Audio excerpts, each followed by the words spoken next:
Hello বন্ধুরা, আবার একটা নতুন আপডেট তোমাদের জন্য।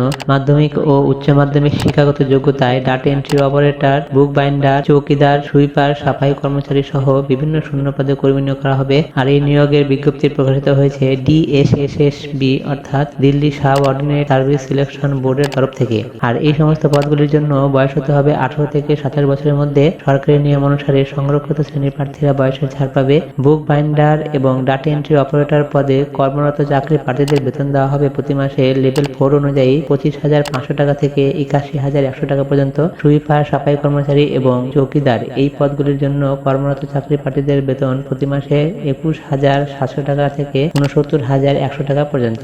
ড্রাইভার, স্টাফ কার ড্রাইভার পদে আবেদন করলে উচ্চ মাধ্যমিক পাস এবং ভ্যালিড ড্রাইভিং লাইসেন্স অবশ্যই থাকতে হবে। আর এর বেতন 25,500 টাকা থেকে 81,100 টাকা পর্যন্ত। এই সমস্ত পদের আবেদন পদ্ধতি অনলাইন, এর ওয়েবসাইট এবং নোটিফিকেশন ভিডিও নিচে দেওয়া আছে, সেখান থেকে পেয়ে যাবে। এই আবেদনের লাস্ট ডেট 18/4/2024। বন্ধুরা, ভিডিওটি যদি ভালো লেগে থাকে তাহলে অবশ্যই লাইক, শেয়ার এবং সাবস্ক্রাইব করো।